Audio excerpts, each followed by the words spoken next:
বিবাহ তো লাগলে দেশে দেখতে পাও, যুবকের গায়ে আর ভাবি আর চাচাতো বোনে একবারে হলুদ মাখছে, মানে কি এর কেউ মানুষ নাই, পশু প্রাণী হয়ে গেছে। এরই নাম গরু ছাগল, এরই নাম গরু ছাগল, এরই নাম পশু প্রাণী। বিবাহ তো আমিও গায়ে বান্ধাই করেছি তোমার বাড়ির পাশেই, প্রমাণ করো দেখি। আমি বসে এখন আমি কথা বলছি বিবাহের বৈঠকে, তো আমার মামা শ্বশুর এসে বলছে যে রাগ করে চলে গেল ভিতর দিকে, দিয়ে আমার শাশুড়িকে বলছে বিবাহ উঠিয়ে দে, বিবাহ উঠিয়ে দে, এই ছেলের সাথে বিবাহ দিতে হবে না, বর কেন কথা বলে, বর কেন কথা বলে। মানে এটা হলো নীতির উল্টা, এলাকার নীতির উল্টা। বাংলাদেশের বিভিন্ন জেলাতে যেটা গায়েবান্ধার কথা নকল করি, অবাক আমাকে হতে হয়। রাজশাহী চাঁপাইনবাবগঞ্জে বিবাহের একটা কাজও জায়েজ নয়, রাজশাহী চাঁপাইনবাবগঞ্জে বিবাহের একটা কাজও জায়েজ নয়, আল্লাহর রাস্তায় একটাও জায়েজ নয়, সবই হারাম। তার মধ্যে একটা হলো বলি যে মেয়েদের কাছে বিবাহ পড়াতে যায়, মেয়ে যেখানে আছে সেখানে সবাই যায়, চ্যাংড়া ছুল্লু সবাই ওখানে যায়, যে বলে অমুক নিবাসী অমুক এত নগদ এত বাকিতে তোমাকে বিবাহ করতে এসেছে, তুমি তাকে স্বামী সত্ত্বে কবুল করো। তখনও বলে কবুল করলাম, তখন দুইজন সাক্ষী ওখানে থাকে শোনে। এরপরে ওখান থেকে যখন যেখানে বর বসে আছে, এখানে যে আরো 15-20 জন 50 জন আছে, এখানে এসে দাঁড়ায়, এরা দাঁড়িয়ে থাকে। তখন বসে থাকা লোকগুলি বলে আপনারা কে? তখন বলে আমরা এ বিবাহের উকিল, মেয়ে কবুল করেছে, জি করেছে, আপনারা শুনেছেন? জি শুনেছি। তাহলে বসেন। তখন বসতে পারে, মনে হচ্ছে পাগলামি কারবার, হিন্দুর বিবাহ লেগেছে, কলার গাছের চতুর্দিকে ঘুরে ধর্ম পাগল হয়ে গেছে, ধর্ম পাগল হয়ে গেছে। গায়েবান্ধা নয়, সারা বাংলাদেশ চ্যালেঞ্জ করলাম, এই নীতির বৈধতা যদি কেউ পেশ করতে পারে সবই হারাম। বলেছি কাজী সাহেবকে যে আপনার ওই খাতার 4 জন সাক্ষীর ওই পেপারটা ছিঁড়ে টয়লেট পেপার হিসেবে ব্যবহার করতে হবে। অসম্ভব হতে পারে না বিবাহের জন্য 2 জন সাক্ষী।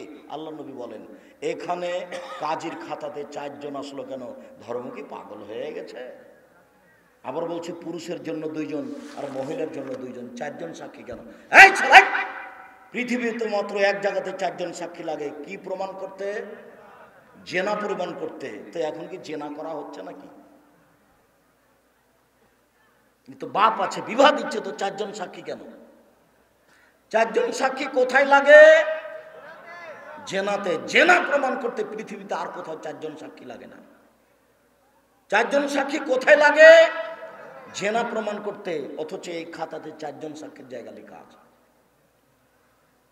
কাজী সাহেব আপনি কি করবেন সেটা আপনার ব্যাপার, তাহলে সরকারি ব্যাপার, সেটা হোক, তবে আপনি বিবেচনা করে দেখেন, এর নাম ধর্ম, এর নাম ইসলাম। রাসূল সাল্লাল্লাহু আলাইহি ওয়াসাল্লাম বলছেন লা নিকাহা ইল্লা বিশাহিদাইনে, 2 জন সাক্ষী ছাড়া বিবাহ হবে না। রাসূল সাল্লাল্লাহু আলাইহি ওয়াসাল্লাম বলছেন লা নিকাহা ইল্লা বিওয়ালিন, বাপ ছাড়া বিবাহ হবে না। উকিল বাপ হারাম। গায়বান্ধাতে উকিল বাপ লাগে জরুরি, আর চট্টগ্রামে উকিল বাপই সেদিন থেকে বাপ। ওই বাপই এখন মেয়েকে আনবে, মেয়ের বাড়ি যাবে, বাস যাতায়াত করবে, এটা বাপ হয়ে গেছে সেদিন থেকে।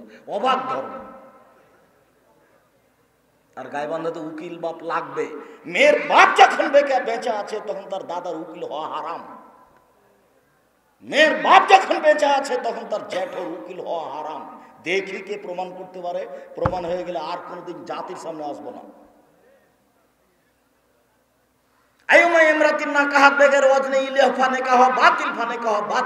কোর্টের বিবাহ বাতিল, কোর্টের বিবাহ বাতিল। কোর্টে বিবাহ হয়েছে, 10টা ছেলে মেয়ে হয়েছে, এই বিবাহ আবার পড়াতে হবে। যত ছেলে মেয়ে হয়েছে সব অবৈধ। দেখি কে বৈধতার প্রমাণ দিতে পারে। মেয়ে বের হয়ে গিয়ে বিবাহ বসেছে, ওই বিবাহ বাতিল, ওই বিবাহ বাতিল, ওই বিবাহ বাতিল। আমি বলিনি এই কথা, এই কথা মুহাম্মদ সাল্লাল্লাহু আলাইহি ওয়াসাল্লাম বলেছেন। আব্দুর রাজ্জাক সাহেব বের হয়ে বিবাহ হয়েছে, আমাদের এই কথাই ঠিক, কিন্তু আমার শ্বশুর এখন বেঁচে নাই যে। তো দেখো তোমার 4 শ্বশুর আছে নাকি, দেখো তোমার সম্বন্ধীয় মেয়ের ভাই আছে নাকি, মেয়ের ভাইকে সামনে রেখে আবার বিবাহ পড়াও। বলে ছেলে 10টা হয়ে গেছে যে, বলে সেদিক থাক, বিবাহ পড়াতে হবে আগে জরুরি, হয় বাপকে দিয়ে, না হয় চাচাকে দিয়ে, না হলে ওই মেয়ের ভাইকে দিয়ে। ছোট হোক আর বড় হোক, ওই মেয়ের ভাইকে দিয়ে বিবাহ পড়াতে হবে। অভিভাবক লাগবেই, ধর্ম তো পাগল হয়নি, অভিভাবক দিয়ে বিবাহ করতে হবে। আল্লাহ তাআলা বলেন ফানকাহুন্না বিইজনি আহলিহিন্না, মহিলারা খুব দামি জিনিস, ওদেরকে বিবাহ করতে হলে ওর বাপকে বলে করতে হবে, এমনি করা যায় না। এটা হিন্দু ধর্ম নয় যে জোর করে কপালে টিপ দিতে পারলে বিবাহ হয়ে যাবে। হিন্দু মেয়েকে বিবাহ করার 10টি পদ্ধতি আছে, তার একটি পদ্ধতির নাম রাক্ষসী বিবাহ। মেয়ের বাপ বিবাহ দিবে না, ছেলেটা যদি জোর করে কপালে টিপ দিতে পারে তাহলে বিবাহ হয়ে গেছে, এর নাম রাক্ষসী বিবাহ। কপালে টিপ দেওয়া এসেছে হিন্দুদের পক্ষ থেকে, যার কারণে মুসলিম নারীদের কপালে টিপ দেওয়া হারাম। আমি বলেছি মুসলিম নারী কপালে নখে নেইল পালিশ নয়, মেহেদি দিবে, পায়ের নখে মেহেদি দিবে, হাতের নখে মেহেদি দিবে। যেখানে যেখানে মেহেদি লাগালে মেয়েকে সুন্দরী লাগবে দেখতে, সেখানে সেখানে মেহেদি দিবে, এ কথাই ঠিক। নখে নেইল পালিশ দিতে পাবে না। ইহুদি খ্রিস্টানদের পতিতালয়ের মেয়েদের বৈশিষ্ট্য হচ্ছে নখে নেইল পালিশ দেওয়া। ইহুদি খ্রিস্টানদের পতিতালয়ের মেয়েদের বৈশিষ্ট্য হচ্ছে নখে নেইল পালিশ দেওয়া। ইহুদি খ্রিস্টানদের পতিতালয়ের মেয়েদের বৈশিষ্ট্য হচ্ছে নখে নেইল পালিশ দেওয়া। আদর্শ পরিবার বইটা পড়েন, আব্দুর রাজ্জাক বিন ইউসুফ, আদর্শ পরিবার। আপনার জন্য লিখেছিলাম, জানি না 100 টাকা আপনার কাছে কেন বেশি হলো। মনে রাখবেন, জাতির যদি রাস্তাঘাট করে দিতে না পারি, জাতির যদি স্কুল কলেজ করে দিতে না পারি, জাতিকে চূড়ান্ত সঠিক ধর্ম দিতে পারবো ইনশাআল্লাহ। মনে বড় সাধ, এই জামিয়া সালাফের মাধ্যমে এদেশের ছেলে মেয়েদের উন্নত মানের শিক্ষা দিয়ে, বাংলা ইংরেজি আরবি উন্নত মানের শিক্ষা দিয়ে অন্যায়ের বিরুদ্ধে লড়বো। মুখে কলমে মিডিয়া দেখতে পাচ্ছেন সারা পৃথিবী জুড়ে চলছে। কলম যেসব বই পুস্তক পত্রিকা বের করি, সেটা পত্রিকার পিছনে 12 জন মুফতি আছে, প্রায় 16-18 জন লেখক আছে, লক্ষ লক্ষ টাকা খরচ আছে, 50টা প্রশ্নের উত্তর আছে। বইগুলোও তাই। আমি জেনে শুনে সজ্ঞানে কলম ধরিনি কোনোদিন কেসা কাহিনীতে, জেনে শুনে সজ্ঞানে কলম ধরিনি কোনোদিন জাল জয়ীফ হাদিসে, জেনে শুনে সজ্ঞানে মুখে কোনোদিন কেসা কাহিনী বলিনি, জেনে শুনে সজ্ঞানে কোনো সময় মুখে কোনোদিন জাল জয়ীফ হাদিস বলিনি। ঠিক মিডিয়া যেটা জামিয়া সালাফের পক্ষ থেকে অনলাইন আল ইতেশাম টিভি, এর মাধ্যমেও জেনে শুনে কোনোদিন কেসা কাহিনী বলি না, জাল জয়ীফ হাদিস বলি না। জাতিকে পরকালমুখী করতে চাই, এটাই লক্ষ্য উদ্দেশ্য। শিরক মুক্ত প্রতিষ্ঠান জামিয়া সালাফিয়া, বিদআত মুক্ত প্রতিষ্ঠান জামিয়া সালাফিয়া, দল মুক্ত প্রতিষ্ঠান জামিয়া সালাফিয়া, সংগঠন মুক্ত প্রতিষ্ঠান জামিয়া সালাফিয়া। একমাত্র পরকালের আশায় বাংলা ইংরেজি আরবি উন্নত মানের শিক্ষা দেওয়ার ব্যবস্থা জামিয়া সালাফিয়া। মনে বড় সাধ, এর মাধ্যমে এদেশের ছেলে মেয়েদের উন্নত মানের শিক্ষা দিয়ে অন্যায়ের বিরুদ্ধে লড়বই ইনশাআল্লাহ। সম্মানিত দিনী ভাই বোন, এ আশায় দিন রাত বলতে চাচ্ছি, ফাঁকি দিতে আসেনি।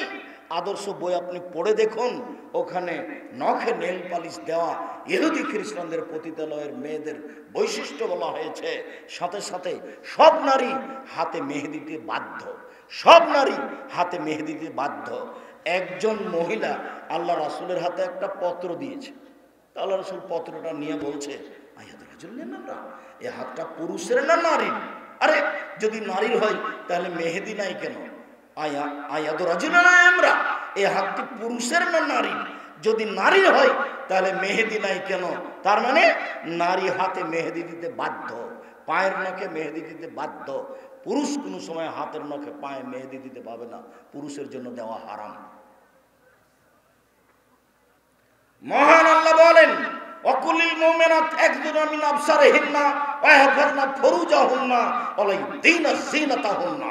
মুহাম্মদ সাল্লাল্লাহু আলাইহি সাল্লাম, আপনি পৃথিবীর নারীদের বলে দিন, ওরা যখন বাড়ি থেকে বের হবে, রাস্তায় চলবে, তখন চক্ষু নিচু করে চলবে।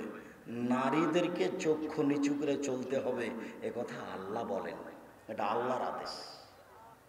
তাদের সৌন্দর্যকে ঢেকে রাখতে হবে, সৌন্দর্য প্রকাশ করতে পাবে না। চুল সৌন্দর্যের অন্তর্ভুক্ত, গায়ে মোটা চাদর থাকতে হবে, অঙ্গ প্রত্যঙ্গ যেন প্রকাশ না পায়, এটা আল্লাহর আদেশ। মহিলাকে চক্ষু নিচু করে চলতে হবে, গায়ে মোটা চাদর দিয়ে চলতে হবে। রাস্তা থেকে বাড়ি থেকে বের হলে, রাস্তায় নামলে এই পোশাক পরতে সে বাধ্য, এটা আল্লাহর আদেশ, এটা নবীর আদেশ। আবু হুরায়রা রাদিয়াল্লাহু তাআলা আনহু বলেন, রাসূল সাল্লাল্লাহু আলাইহি সাল্লাম বলেছেন, সিনথানি মিন আহলিন নার, দুই শ্রেণীর মানুষ জাহান্নামে যাবে। লা মারাহুমা, আমি তাদের দেখিনি। দুই শ্রেণীর মানুষ জাহান্নামে যাবে, আমি তাদের দেখিনি। দুই শ্রেণীর মানুষ জাহান্নামে যাবে, আমি তাদের দেখিনি। এক কম মাহুম সেয়াতুন, এক শ্রেণীর মানুষ তাদের হাতে থাকবে লাঠি, কাজনাবিল বাকারে, গাভীর লেজের মতো, একদিক মোটা একদিক চিকন। এক শ্রেণীর মানুষ তাদের হাতে থাকবে লাঠি, গাভীর লেজের মতো, একদিক মোটা একদিক চিকন। এজরেবুনা বিহান্নাস, এ দিয়ে তারা মানুষকে মারবে, এরা জাহান্নামে যাবে। এ দিয়ে তারা মানুষকে মারবে, এরা জাহান্নামে যাবে। দুই নিসাউন, মহিলা, কাশিয়াতুন, কাপড় পরে থাকে, আর এতুন, উলঙ্গ, মমিলাতুন, তারা পুরুষকে নিজের দিকে আকৃষ্ট করে, মায়লাতুন, তারা নিজেরা পুরুষের দিকে আকৃষ্ট হয়। লাইক খোলাম যারা, এরা জান্নাতে যাবে না, এরা জান্নাতে তো যাবে না, যাবেই না। অলায়াজেদ না রিহা, এরা জান্নাতের গন্ধ পাবে না। ফাইনাল রিহা আলা তুজাদে মিন মাসরাতা কাদা ওয়া কাদা, এই জান্নাতের গন্ধ পাওয়া যায় 1 বছরের দূরত্ব পথ হতে। এটা জান্নাত। এখান থেকে একটা ঘোড়া দৌড়াতে আরম্ভ করেছে, 1 বছর দৌড়িয়ে যত দূরে যাবে, এইখানে যদি কেউ দাঁড়ায় তাহলে সে জান্নাতের গন্ধ পাবে, তার নাম জান্নাত। এই মহিলা জান্নাতে তো যাবে না, যাবেই না, জান্নাতের গন্ধ পাবে না। এই কথা আমি বলিনি, এই কথা মুহাম্মদ সাল্লাল্লাহু আলাইহি ওয়াসাল্লাম বলেছেন। হাদিস বুখারী মুসলিম, কোনো আপোষ নেই। নিসাউন, মহিলা, কাশিয়াতুন, কাপড় পরে থাকে, আরিয়াতুন, উলঙ্গ। দেখো তুমি, তোমার মা এখানে বসে আছে ছোট ব্লাউজ পরে, এর জন্য দায়ী আমি নই। তোমার বোন পরে আছে নগ্ন পোশাকের জন্য আমি দায়ী নই। জবাব তোমাকে দিতে হবে, তোমার বাপকে দিতে হবে, তোমার মাকে দিতে হবে। এরাই পরস্পর দায়িত্বশীল, জবাব এদেরকে দিতে হবে। কিয়ামত দূরে নেই, মরলেই কিয়ামত। সব জব দেওয়ার জন্য প্রস্তুত থাকেন। জবের ফলাফল জাহান্নাম। যদি উত্তর ভালো না আসে, ফলাফল জাহান্নাম। তাহাজ্জুদ পড়ে হবে না। 3 শ্রেণীর মানুষ জান্নাতে যাবে না। এক, মধুমিনুল খামর, যারা নিয়মিত বিড়ি, তামাক, জর্দা, সিগারেট, গুল, নেশাদার দ্রব্য খায়, পান করে। 2, আর রাজরাত মিনান নিসায়ে, পুরুষের বেশধারী নারী, যারা পুরুষের জুতা স্যান্ডেল পরে, যারা পুরুষের শার্ট প্যান্ট পরে, যারা পুরুষের পোশাক পরে, ওরা জান্নাতে যাবে না। যারা গেঞ্জি গায়ে দিয়ে চলে, যেটা দিন রাত দেখছেন, এরা জান্নাতে যাবে না। এ কথা রাসূল সাল্লাল্লাহু আলাইহি ওয়াসাল্লাম বলেন। 3, ও দাইসাল ইউকিরু ফি আল খাবাসা, যে তার বাড়িতে বেহায়ের সূর্য দিয়েছে, সে হলো দায়ুস। যার মেয়ে নগ্ন পোশাকে স্কুল কলেজে যায়, যার স্ত্রী নগ্ন পোশাকে রাস্তাঘাটে ঘুরে, বাজার যায়, সে নিচে দায়ুস, সে জান্নাত যেতে পারে না। সম্মানিত দিনী ভাই বোন, আমি অনুরোধ জানিয়েছি, স্বামী হলে 5টা জিনিস লাগে। স্বামী হলে 5টা জিনিস লাগে। স্বামী হলে 5টা জিনিস লাগে। 1, ফাকসুহমাক তাকসাইতা, যে মানের কাপড় তুমি পরো, স্ত্রীকে সে মানের পরাও। 2, আতে মাতা ইনতা, যে মানের তুমি খাও, স্ত্রীকে সে মানের খাওয়াও। 3, ওলা তুকাব্বে, স্ত্রীকে কটু কথা বলো না, কখনো ভুলেও তার বদনাম করো না।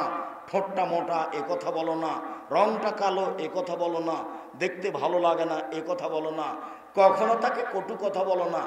4, কখনো তার মুখের উপরে মারো না। 5, তাকে বাড়ি ছাড়া কোথাও থাকতে দিও না। ও খালার বাড়ি যেতে পারে না, ও ফুফুর বাড়ি যেতে পারে না, ও মায়ের বাড়ি যেতে পারে না। জরুরি প্রয়োজন ছাড়া বাড়ি ত্যাগ করতে পারে না।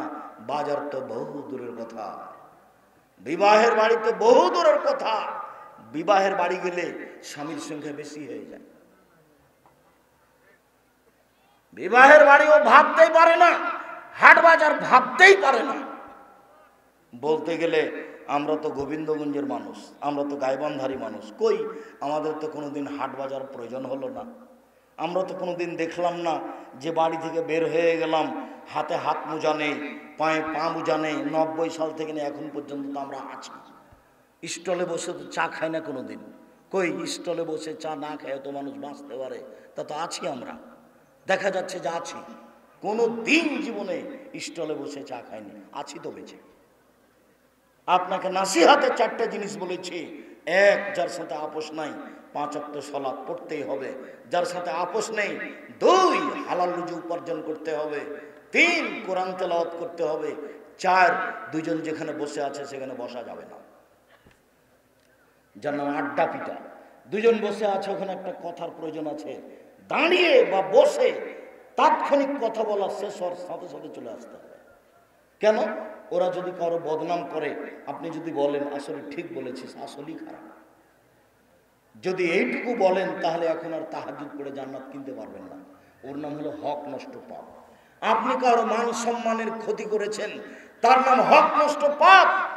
এক ছেলেকে জমি দিয়েছেন, আর এক ছেলেকে দেননি, এটা হলো হক নষ্ট পাপ। এই জমি জোর করে দখল করেছেন, এর নাম হক নষ্ট পাপ।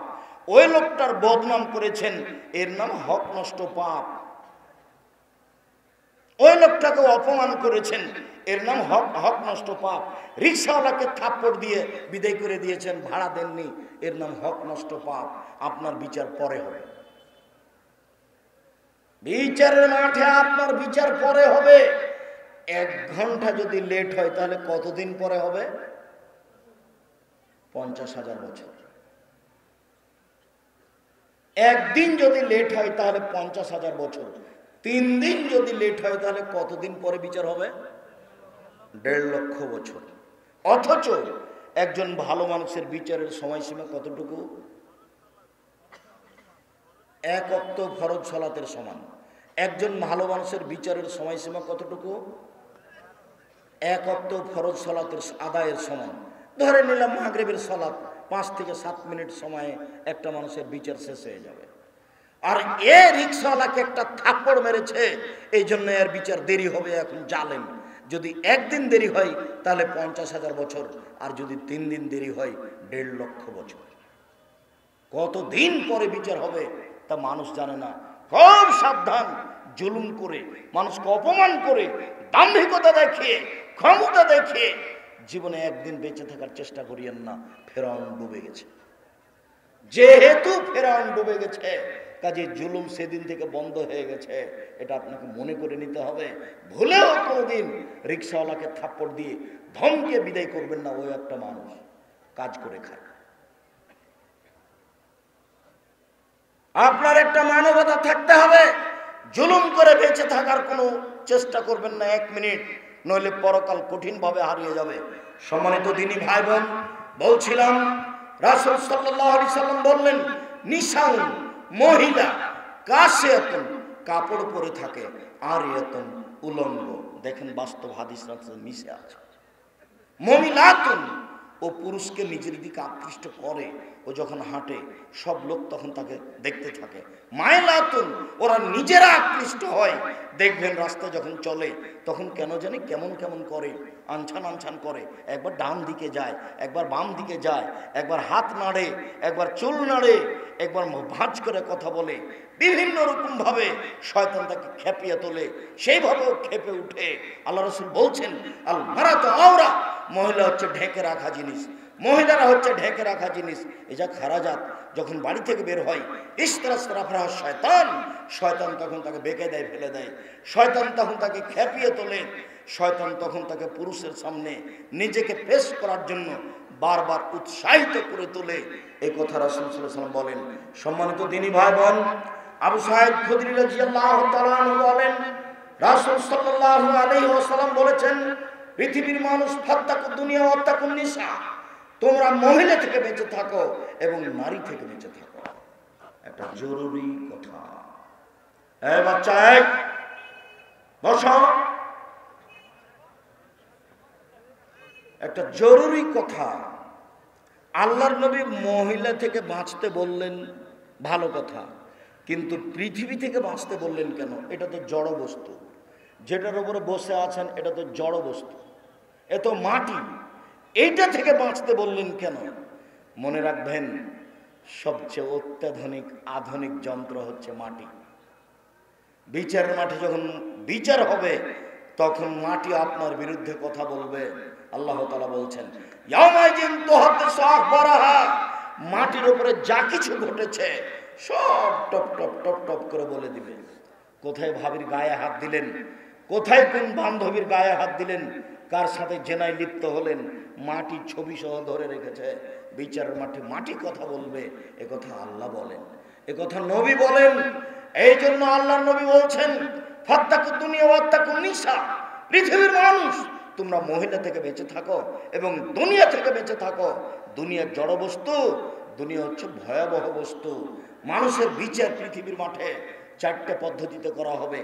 1, মাটি মানুষের বিরুদ্ধে কথা বলবে। 2, সবার হাতে খাতা দেওয়া হবে, সবার হাতে একটা করে খাতা দেওয়া হবে, আরবিতে লেখা আছে, আপনি হাতে নিয়ে পড়বেন। মানে হাজার কিতাব, কি আশ্চর্য ধরনের বই, লাইগাদের সাগিরতলা কবিরা, ছোট কথাও লেখা আছে, বড় কথাও লেখা আছে। আপনি পড়তে জানলেও পড়তে পারবেন, না জানলেও পড়তে পারবেন। সব পাপ লিখিত আছে, এগুলো আপনাকে পড়তে দেওয়া হবে। অপমান করার দ্বিতীয় পদ্ধতি হচ্ছে এইটা। তৃতীয় পদ্ধতি হচ্ছে সব পাপ দেখানো হবে। মিসকাল জারাতিন খাইরাইয়ারা, মিসকাল জারাতিন শাররাইয়ারা, আপনার সামনে আপনার জীবনের পুরো জীবনটাকে তুলে ধরা হবে।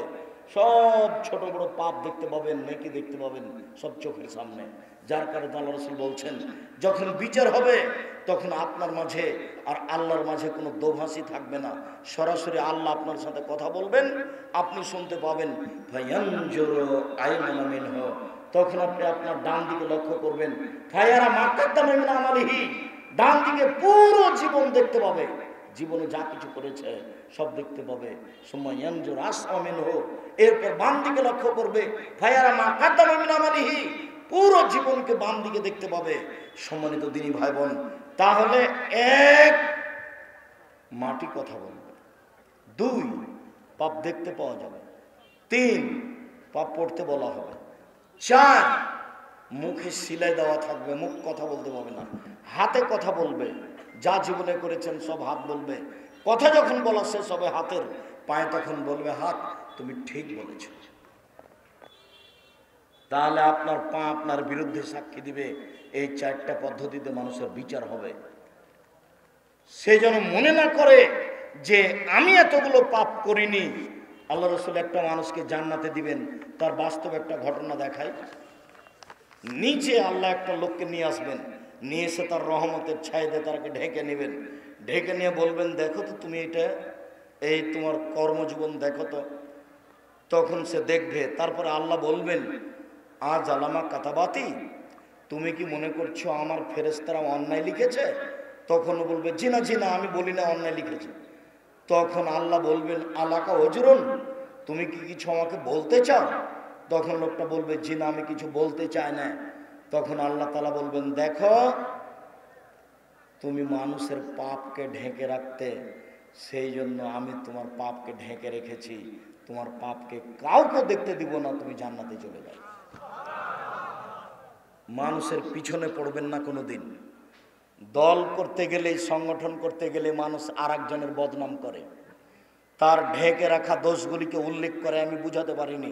আবার দেখেন, এদিকে দেখেন, বিচারের মাঠের লোকটাকে আল্লাহ নিয়ে আসবেন, নিয়ে এসে বলবেন, দেখো তো তোমার এগুলো কর্ম। তখনও বলবে, জি এগুলো আমারই কর্ম।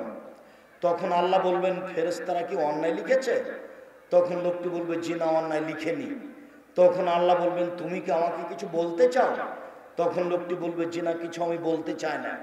তখন আল্লাহ বলবেন, দেখো তুমি মানুষের পাপকে ঢেকে রেখেছিলে, মানুষের সামনে প্রকাশ করনি, লোকটাকে অপমান করনি, সেই জন্য আমি আল্লাহ তোমার পাপকে কাউকে দেখতে দিব না। মানুষে যদি তুমি পাপ ঢেকে রাখতে পারো, আমি আল্লাহ তোমাকে ক্ষমা করে দিতে পারি। যাও, তোমাকে জাতির সামনে অপমান করলাম না। মান সাতারা মুসলিমান সাতারাহুল্লাহ ফিদ দুনিয়া ওয়াল আখিরাহ, কেউ যদি দুনিয়াতে মানুষের পাপ ঢেকে রাখে, আল্লাহ বিচারের মাঠে তার পাপকে ঢেকে রাখবেন, কাউকে দেখতে দিবেন না। একজন মানুষ আর একজন মানুষের পক্ষে থাকবে, এইভাবে এই কথা রাসূল সাল্লাল্লাহু আলাইহি ওয়াসাল্লাম বলেন। শিষ্টাচার, যেদিন শিষ্টাচারের আলোচনা হবে, সেদিন এই আলোচনাগুলি বিস্তারিত থাকবে। সম্মানিত দিনী ভাই বোন, বলছিলাম আল্লাহর নবী বললেন, ফাত্তাকু দুনিয়া ওয়াত্তাকু নিসা, পৃথিবীর মানুষ তোমরা দুনিয়া থেকে বেঁচে থাকো এবং নারী থেকে বেঁচে থাকো। নারী হচ্ছে পুরুষের জন্য সবচেয়ে বিপজ্জনক বস্তু। আব্দুল্লাহ ইবনে মাসউদ রাদিয়াল্লাহু তাআলা আনহু বলেন, রাসূল সাল্লাল্লাহু আলাইহি সাল্লাম বলেছেন, মা তারাক্তু বাদি ফিতনাতান আজরালের রিজালা মিনান নিসায়ে, আমার জীবনে ছাড়িনি কোন বস্তু যেটা পুরুষের জন্য বেশি বিপজ্জনক হতে পারে নারীদের চেয়ে। আমার জীবনে আমি ছাড়িনি কোনো বস্তু যেটা পুরুষের জন্য বেশি বিপজ্জনক হতে পারে নারীদের চেয়ে। আমার জীবনে আমি ছাড়িনি কোনো বস্তু যেটা পুরুষের জন্য বেশি বিপজ্জনক হতে পারে নারীদের চেয়ে। নারী হচ্ছে পুরুষের জন্য বেশি বিপজ্জনক বস্তু। 1 মিনিট, এর বাস্তবতা দেখায়, 1 মিনিট খেয়াল করবেন। আবু সাঈদ খুদরি রাদিয়াল্লাহু তাআলা আনহু বলেন, খারাজা রাসূলুল্লাহ সাল্লাল্লাহু আলাইহি ফিতর নওয়াজের আল মুসাল্লা, একদা আল্লাহর নবী ঈদুল ফিতরে অথবা ঈদুল আজহাতে বাড়ি থেকে বের হয়ে ঈদের মাঠে গেলেন।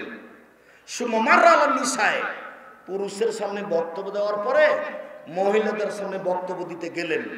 তখন তিনি বলছেন, ইয়া মাশারা নিসায়ে তাসাদ্দাকনা ফাইন উরিতুকুন্না আকসার আহলিন নারে, শোনো মহিলার দলেরা, শোনো উপস্থিত মহিলারা, তোমরা দান করো, আমি তোমাদেরকে বেশিরভাগ জাহান্নামে দেখছি।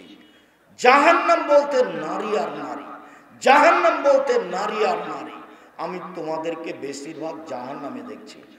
কুলনা অবিমা ইয়া রাসূলুল্লাহ, মদিনার মহিলারা বলল, আল্লাহর নবী কেন মহিলারা বেশি জাহান্নামে যাবে, তার কারণ কি? তখন আল্লাহ রাসূল 3টা কথা বললেন। এই ছেলে, সিরিয়াল তুমি কথা ধরে রাখবা।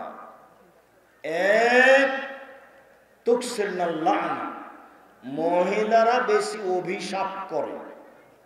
যখন তখন যে সেই কথার পিছনে লেগে যায়, ছোট কথার পিছনে লেগে যায়, বদনাম করে, এই সেই কথায় জড়িয়ে যায়, সেই কারণে ওরা বেশি জাহান্নামে যাবে।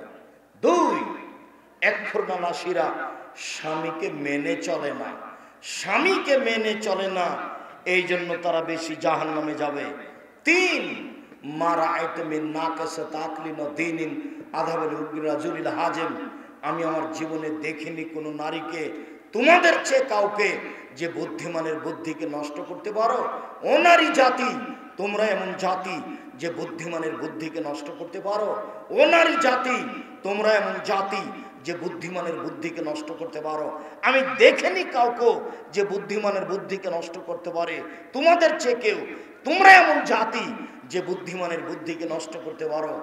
একবার যদি আপনার চোখের সামনে হেসে ওঠে, তাহলে আপনার বুদ্ধি অর্ধেক কমে যাবে।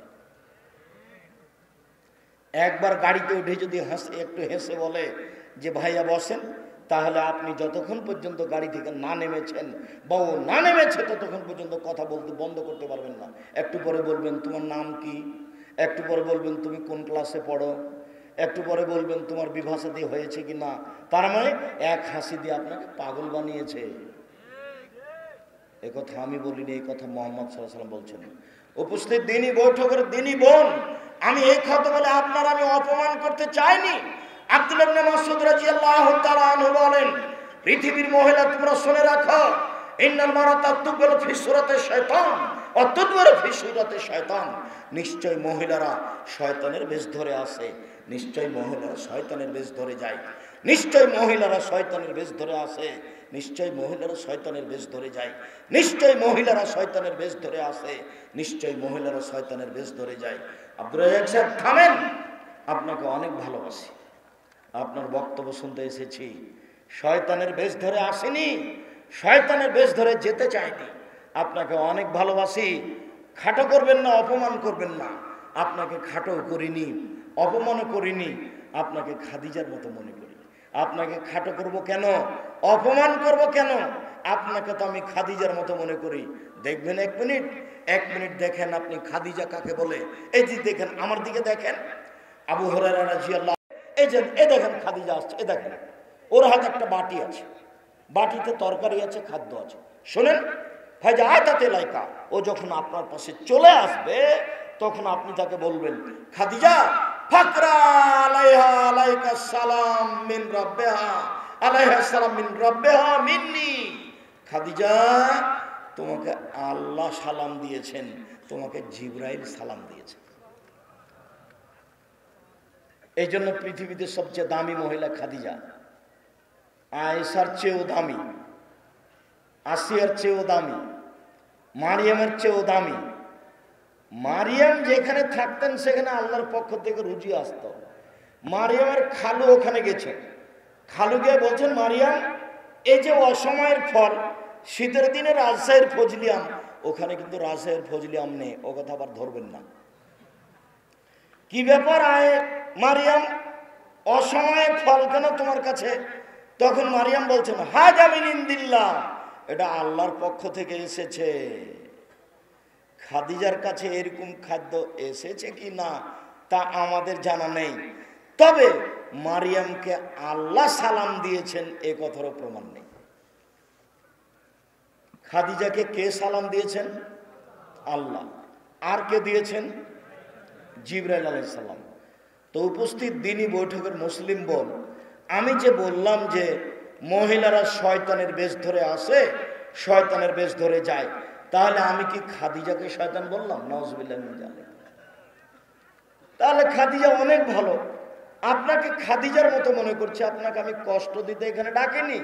সত্যই আপনি এসেছেন, আপনার জন্য জান্নাতের সব দরজা খোলা। আপনি 4টা কাজ করেন, আপনি কেন শয়তানের বেশ ধরে আসবেন আর শয়তানের বেশ ধরে যাবেন?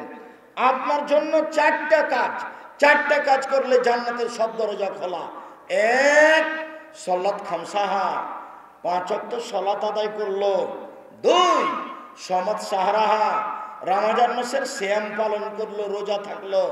3, আতাত বালাহা, স্বামীকে মেনে চললো। 4, আহসানাত ফারজাহা, জেনায় লিপ্ত হলো না। এই 4টা কাজ যদি করতে পারেন আপনি, জান্নাতের সব দরজা খোলা। আব্দুর রাজ্জাক সাহেব, এবার আমাদের পক্ষ থেকে একটা কথা শোনেন। 5 ওয়াক্ত সালাত আমরা আদায় করি, কোনো সমস্যা নেই। রমজান মাসে আমরা সিয়াম রোজা থাকি। আমি জেনা কোনোদিন করিনি ছাত্র জীবন থেকে এখন পর্যন্ত, ছাত্রী জীবনেও করিনি, এখনো করিনি। তবে স্বামীকে মেনে চলতে একটু কষ্ট হয়। স্বামীর মুখ খুব খারাপ, যখন তখন গালি দেয়, অকথ্য ভাষায় গালি দেয়, পরকীয়া প্রেমে লিপ্ত থাকে, সব সময় মোবাইলে আর একটা মেয়ের সাথে গল্প করে। এটা আমি সহ্য করতে পারি না, যার কারণে আমি তার সাথে কথাই বলি না। 6 মাস থেকে তার সাথে কথা নেই। এখন কি করতে হবে? আপনার সাথে আমার জরুরি পরামর্শ। আপনি আমার দিনী বোন, আপনাকে আমি অনুরোধ জানাচ্ছি, আপনি স্বামীকে মেনে নেন। তিতে লাগলেও মানেন, মিঠে লাগলেও মানেন, পরকীয়া প্রেমে লিপ্ত হলেও মানেন। আপনি তাকে পরকালের ভয় দেখাতে থাকেন, আল্লাহর ভয় দেখাতে থাকেন। প্রেম প্রীতির গল্প কারো সাথে করলেও মানেন, মেনেই নেন, জান্নাত হবে। যদি আপনি মানতে না পারেন শেষ পর্যন্ত, তাহলে সংসার ত্যাগ করতে হবে, খোলা তালাক নিয়ে নিতে হবে।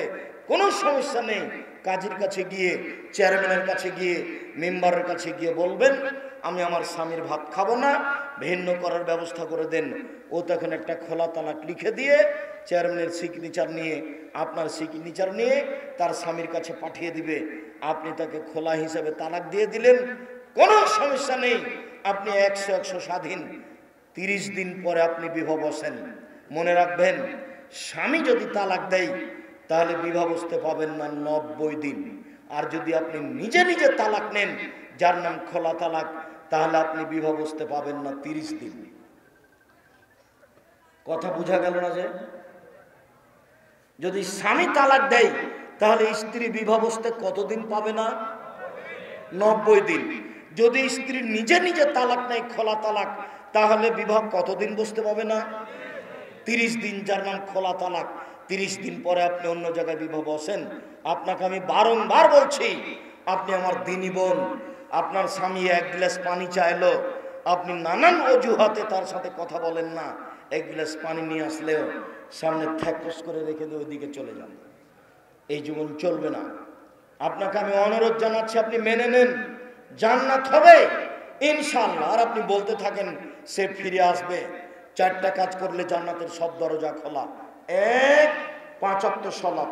2, রমজান মাসের সিয়াম। 3, স্বামীকে মেনে চলা। 4, জেনায় লিপ্ত না হওয়া। আব্দুর রাজ্জাক সাহেব, এক 5 ওয়াক্ত সালাত আদায় করি, 2 রমজান মাসে সিয়াম থাকি, 3 স্বামীকে মেনে চলি, দুইজনের সাথে ভালোবাসা ভালোই আছে, কোনো সমস্যা নেই, 4 ছাত্রী জীবনে জেনা হয়েছিল, কি করা যায়, এখন খুব খারাপ লাগে, কান্নাকাটি করি, মনে খুব কষ্ট পাই, কি করা যায়? তাহলে কি আমাদের জন্য জান্নাত খোলা নেই? কে বলছে খোলা নেই? অবশ্যই খোলা আছে।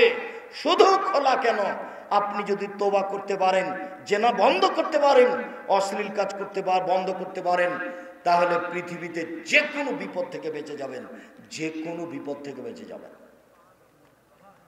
প্রমাণ ওই যে মনে আছে, ওই যে যখন তখন বলে থাকে, ওই যে 3 জন লোক রাস্তায় হাঁটছিল, হাঁটতে হাঁটতে বৃষ্টি আসলো, তখন তারা একটা পাহাড়ের গর্তে ঢুকে গেল, ঢুকতেই একটা বড় পাথর পাহাড়ের মুখের উপরে সে পড়ে গেল, ওটা তো সরাতে পারবে না। তখন একজন বলছে, আল্লাহ, আমার বাপ মাকে আমি ভালোবাসি, একটু পাথরটা সরিয়ে দেন। তো আল্লাহ বললেন, ঠিক আছে, দিলাম। আরেকজন লোক বলল, আল্লাহ, আমি একটা লোককে কাজে নিয়েছিলাম, অর্ধেক দিন কাজ করলো, মনটা খারাপ করে চলে যাচ্ছে। আমি বললাম, দেখো, অর্ধেক দিনের টাকা নেও। সে নিল না। আমি তার টাকা দিয়ে গরু ছাগল করলাম অনেক, অনেক দিন পরে এসে বলছে, আমাকে অর্ধেক দিনের টাকা দেন। আমি বললাম, গরু ছাগল নিয়ে যাও। আমাকে বলছে, মজাক করবেন না, অর্ধেক দিনের টাকা দেন। আমি বললাম, তোমার সাথে মজাক করিনি, তুমি অর্ধেক দিনেরটা সব নিয়ে যাও। সব নিয়ে চলে গেল। যদি তোমাকে সন্তুষ্ট করার জন্য করে থাকে, পাথরটা সরিয়ে দাও। তা আল্লাহ বললেন, দিলাম।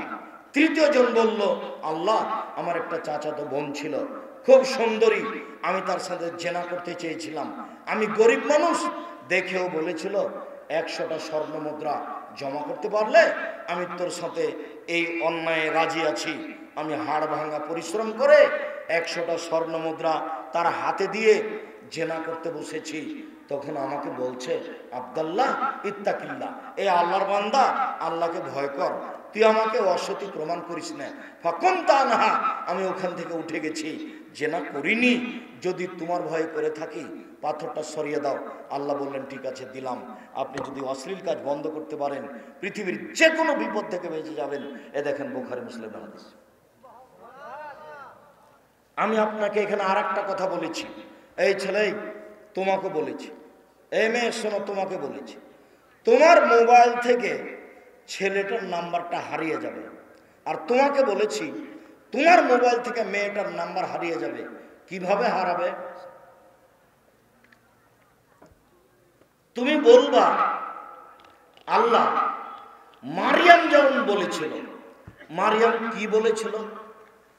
মারিয়াম বলেছিল, যখন জিবরাইল এসে বললেন, মারিয়াম, আপনার একটা সন্তান হবে, তখন মারিয়াম বললেন, বলেন কি?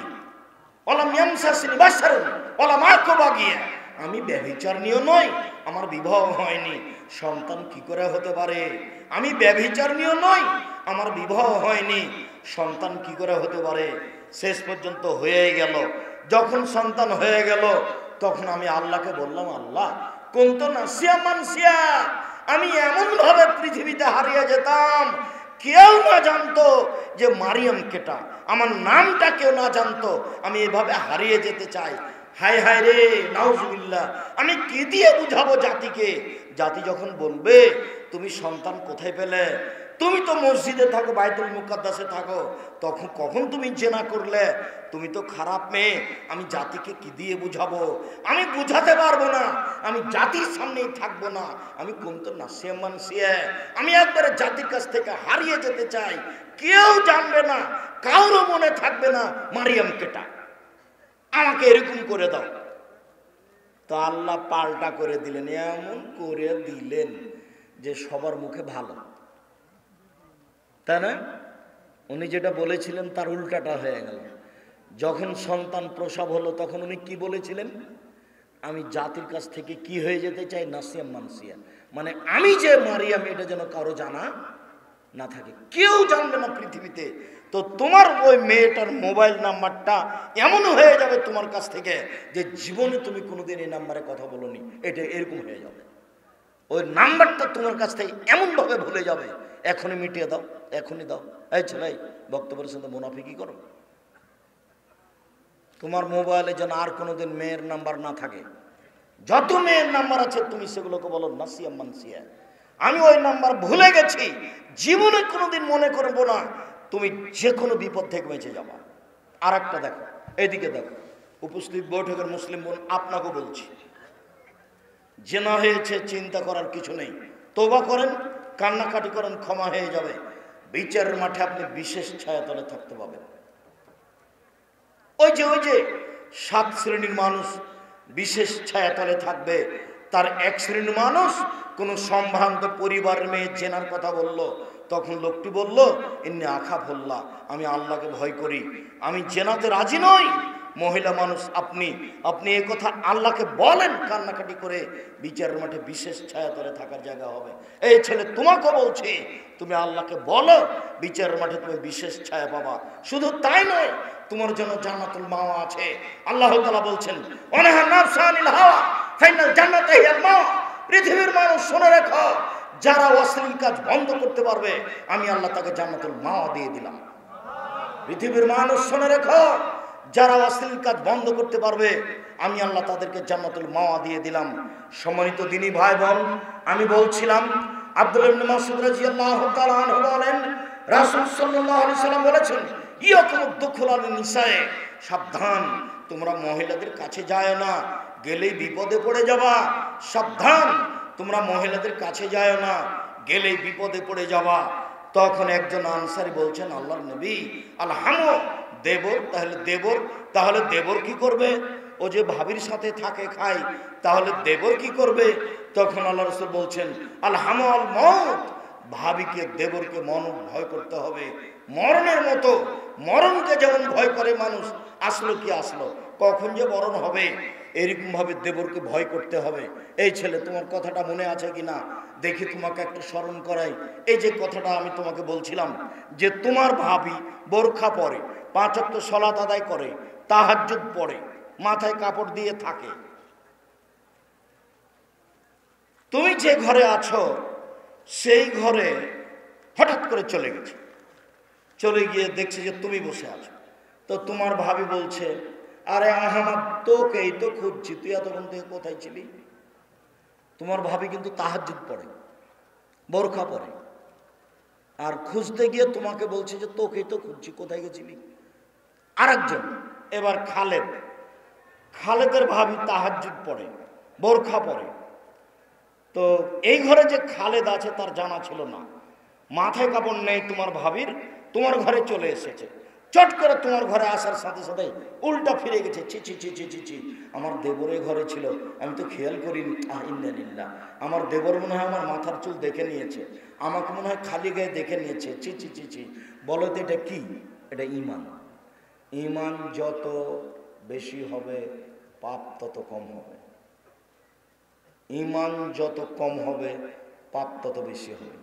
লোকটা তাহাজ্জুদও পড়ে আর ল্যাংটা মেয়ে টিভিতে দেখে, তাহলে ঈমান কোথায় গেল?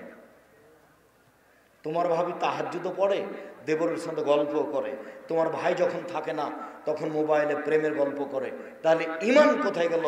ঈমান তাকে ঠেকাতে পারে না। ঈমান এমন কিছু যে মানুষকে পাপ থেকে দূরে রাখতে পারে, তার নাম ঈমান।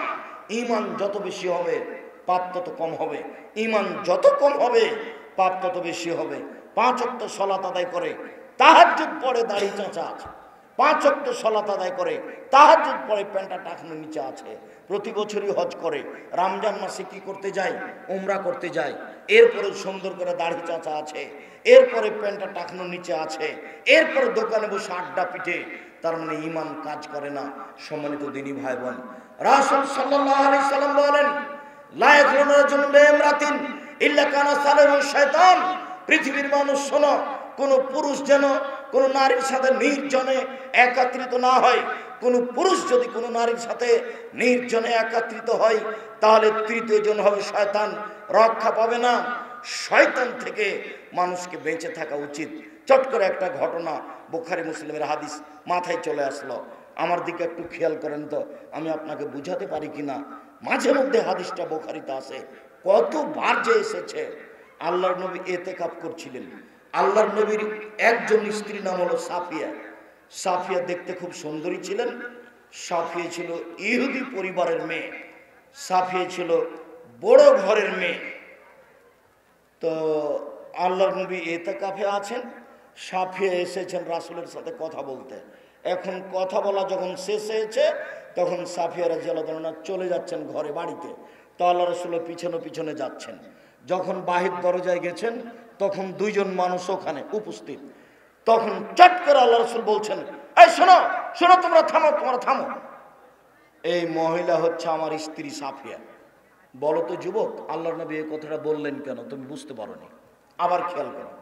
এই ছেলে, কারো গায়ে হাত দিয়ে বসে আছো নাকি? রেডি হও, প্রস্তুত হও, কথা ভালো করে বুঝো তো।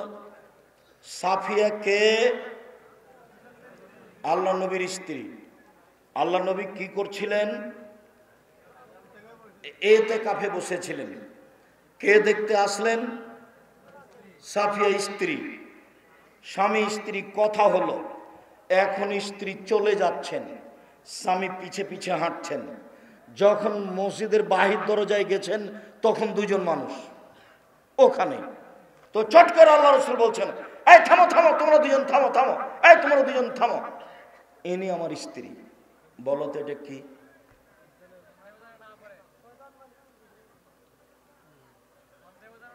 সন্দেহ যেন না করে, জাযাকাল্লাহ খায়র।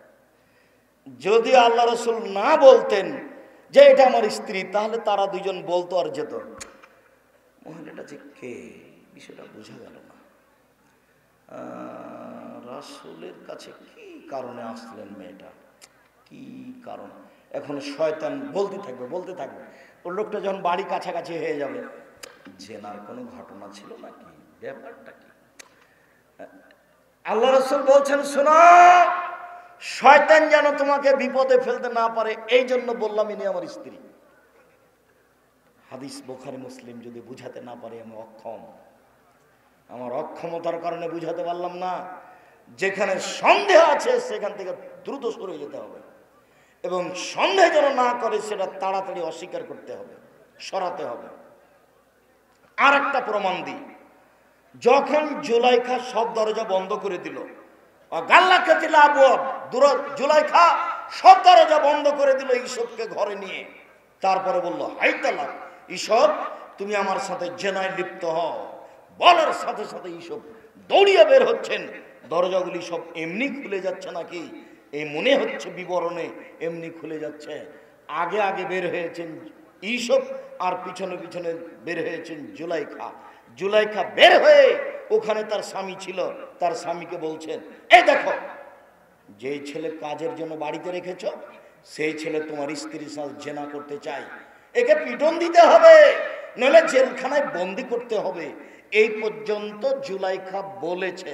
চট করে ইউসুফ আলাইহিস সালাম বলছেন, আরে না, হিয়ার আওয়াদাতনি, আমি তার সাথে অন্যায় করিনি, ও আমাকে অন্যায় করার জন্য ফসলানোর চেষ্টা করেছে। তাহলে অশ্লীল কাজ বা কোনো বিপদ হাতে হাতে কি করতে হবে? না করতে হবে, অস্বীকার করতে হবে। কথা বুঝানো গেল না? যদিও ইউসুফ আলাইহিস সালামের জেল হয়ে গেল 12 বছর। ইউসুফ আলাইহিস সালাম নিজেই জেলে যেতে চেয়েছেন, আসলে জেল হয়নি। উনি বলেছেন, এই মেয়েদের ফিতনার মধ্যে আমি থাকতে রাজি নই, আমার কাছে জেলই ভালো। তাই তিনি 12 বছরের জন্য জেলে চলে গেলেন। কিন্তু যখন জুলাইখা বলল যে আমার সাথে অন্যায় করেছে, বলার সাথে সাথে ইউসুফ আলাইহিস সালাম কি বললেন? ওটাকে না করে দিলেন। আর একটা কথা বলে রাখি তোমাকে, যেদিন ইউসুফ আলাইহিস সালামকে জেল থেকে বের করার জন্য সরকারি লোক এসেছে, সেদিন ইউসুফ আলাইহিস সালাম বললেন, যান সরকারকে বলেন জুলাইখার কি খবর। জুলাইখাকে জাতির সামনে ঘোষণা দিতে হবে, অন্যায় আমি করেছি, এইসব করেনি। যতদিন পর্যন্ত জুলাইখা জাতির সামনে ঘোষণা না দিবে ততদিন পর্যন্ত আমি এইসব জেল থেকে বের হব না। জুলাইখার স্বামী যেন মনে না করে যে আমি আমানতের খেয়ানত করেছি, আমি আমানতের খেয়ানত করিনি। সম্মানিত দিনী বোন, আপনাকে আমরা সম্মান করতে চাই। আপনি পরহেজগার হওয়ার চেষ্টা করেন, তাকওয়াশীল হওয়ার চেষ্টা করেন, আল্লাহকে ভালোবাসেন, আল্লাহকে ভয় করেন, নবীকে ভালোবাসেন। সম্মানিত দিনী ভাই বোন, আমি আপনাদের কথার শেষে এসে আবার 4টা কথা ঘোরাচ্ছি। 4 শ্রেণীর মানুষের কবরের শাস্তি হয় না, মনে রাখতে হবে। 1, জুমার দিন মারা গেলে কবরের শাস্তি হয় না। 2 পেট ব্যথায় মারা গেলে কবরের শাস্তি হয় না। 3 শহীদ হলে কবরের শাস্তি হয় না। 4 সূরা মুলক রাতে পড়লে কবরের শাস্তি হয় না। প্রতিদিনের কথা আপনাকে মনে রাখতে হবে। উপরের 3টা আপনি সামলাতে পারবেন না। শুক্রবারে মরণ হবে কিনা তা আপনি জানেন না। পেট ব্যথায় মারা যাবে, কোন ব্যথায় যে মরলাম তা ঠিক বলতে পারি না। তারপরে শহীদ আমি কি না তা বলতে পারছি না। এদেশের মাটিতে সবাই শহীদ। 4 সূরা মুলক পড়া সহজ, সবাই সূরা মুলক পড়তে পারে। আপনি রাতে সূরা 30 আয়াতের মুলক পড়ার চেষ্টা করেন, কবরের শাস্তি হবে না। নসিহত 4 1 5 ওয়াক্ত সালাত, 2 হালাল রুজি, 3 কোরআন তেলাওয়াত অন্তত সূরা ইখলাস, 4 আড্ডা না পিটা, যেখানে 2 জন বসে আছে সেখানে বসবেন না। এরপরে অনুরোধ জানাচ্ছি, বহু মানুষ দূর দূরান্ত থেকে এসেছেন, আন্তরিকভাবে আমি আব্দুর রাজ্জাক বিন ইউসুফ আপনাদের শুকরিয়া আদায় করি। জানা আছে এইখানে একটা মাদ্রাসা গড়তে যাচ্ছে, এই মাদ্রাসাকে যথাযথভাবে মূল্যায়ন করতে হবে, অর্থ সম্পদ সহযোগিতা করে দিয়ে। তারপরে 22-23 ডিসেম্বর জামিয়া সালাফিয়া ডাঙ্গিপাড়া পাবা রাজশাহী, 26 বিঘা জমির উপরে অবস্থান করে এই প্রতিষ্ঠান। 3রা ফেব্রুয়ারি জামিয়া সালাফিয়া তেঘরা বিরল দিনাজপুর। মার্চের 2-3 জামিয়া সালাফিয়া হাটাবো, বীরহাটাবো, রূপগঞ্জ, নারায়ণগঞ্জ, ঢাকা। এইসব প্রতিষ্ঠানে উপস্থিত হওয়ার জন্য সম্মেলনে অনুরোধ জানাচ্ছি। সাথে সাথে আজকের জন্য বই পুস্তক আছে অনেক, কেউ খালি যাবেন না। উপদেশ হোক, আব্দুল্লাহর মিন্নাতুল বারী হোক, ব্যতিক্রম বই বুখারীর ব্যাখ্যা মিন্নাতুল বারী, ব্যতিক্রম বই তাওজিহুল কোরআন যেটা তাফসির, এছাড়াও কে বড় লাভবান কে বড় ক্ষতিগ্রস্ত, আর দুয়ার বই, যাতে 24টা স্থান আছে হাত তুলে দোয়া করার, আর 32টা হাদিস দেওয়া আছে ধারাবাহিক হাত তুলে দোয়া করার।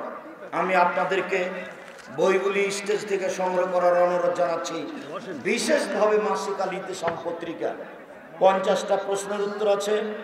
কেউ আপনার মাসিক আল ইতিসাম পত্রিকা ছাড়া যাবেন না, আমাদের পক্ষ থেকে বিনীত অনুরোধ। প্রশ্নের উত্তর আছে অনেকগুলো, প্রশ্নের উত্তর আছে অনেক, বসেন, অনেক গুরুত্বপূর্ণ প্রশ্ন। বইগুলি মঞ্চে বাম দিকে আছে, কেউ খালি যাবেন না। টাকা না থাকলে 20টা টাকা 25টা টাকা নিয়ে কারো হাত থেকে নিয়ে